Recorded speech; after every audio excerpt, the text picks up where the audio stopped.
the event or festival may include a petting zoo, pony rides, an animal exhibit, or pet show. Children of all ages enjoy feeding the sheep, petting a rabbit, taking a pony ride, or holding a baby chick. Welcome to Petting Zoos and Animal Exhibits, where we will look at keeping kids, families, and food safe. Petting zoos can be an excellent educational and social event, a great opportunity for kids and families to learn about animal behavior and agriculture, where food comes from, and experience the human-animal bond. Unfortunately, in addition to cute baby animals, petting zoos sometimes allow kids and families to meet critters with names like E. coli, Salmonella, or Campylobacter, bacteria that live in the intestinal tracts of some animals and are shed in the droppings. Animal fur, hair, skin, and saliva can become contaminated with bacteria from the droppings and then transmitted to the children when kids pet, touch, or are licked by the animals. The human-animal contact can result in an uncomfortable bout of stomach and intestinal illness with dehydration or more serious illness. At a higher risk for infection are children less than 5 years of age, the elderly, pregnant women, and those with weakened immune systems. Do you serve any of these people at your event or festival? These populations, again, are at higher risk for infection. Animals may be stressed due to transport or crowding. When stressed, they increase shedding of bacteria. Most animal-related outbreaks in the U.S. are linked to direct animal contact and contact with contaminated surfaces. The risk for animal-related outbreaks increase in the summer and early fall due to warm weather and also to an increased opportunity for kids and families to interact with animals at petting zoos and seasonal events. The good news is that kids and families can have fun with the animals at your event as the intervention to prevent illness is known. It's hand washing. This hand washing poster significantly identifies concerns about the risk of salmonella from handling poultry, including baby chicks and ducklings.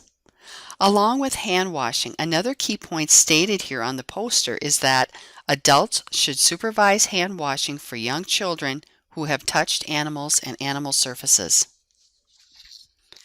Always wash hands after petting or holding the animals or touching their living area.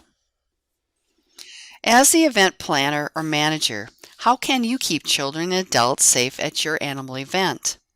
As we look at facilities, layout, and design for petting zoo and animal exhibit safety, Cornell University shares a helpful recommendation.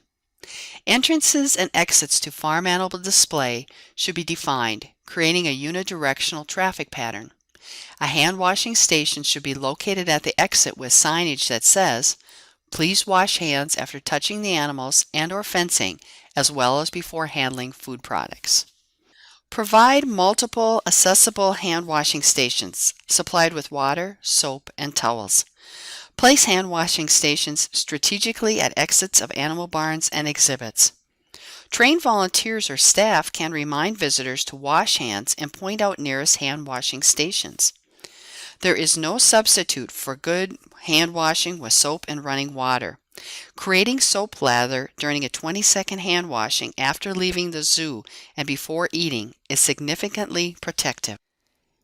In a 2012 Minnesota County Fair petting zoo study, 96% of the petting zoos provided hand hygiene facilities, but on average, only 25% of the visitors washed their hands after leaving the petting zoo. Most visitors don't understand the inherent risk of handling animals without proper hygiene. The result of being unaware is that visitors are less likely to take action, the action to properly wash their hands. Use posters, signs, stickers, or exhibits which provide health and hygiene information to educate visitors. Post signs at the entrance and exit of every animal exhibit. Also to know that signs are available for non-English speaking attendees. Here are some scenarios that may be taking place at your festival or event if you offer a petting zoo or animal experience. You may want to address and consider creating policies or procedures for visitors in animal area with food or beverage, not allowing the animals to make direct contact with any human food, that children are supervised, that you don't let visitors into any pens, that you're trying to avoid having people bring in baby and children's toys, particularly things that go into their mouths. If possible, parking the strollers outside the animal area, paying attention to the health and wellness of the animals, and taking a look at what is your need perhaps for more sinks and hand hygiene facilities. The most important rules to follow when visiting a petting zoo are wash your hands, make sure animals don't kiss your face, keep children's fingers out of their mouths. For all children, animal contact should be supervised by adults.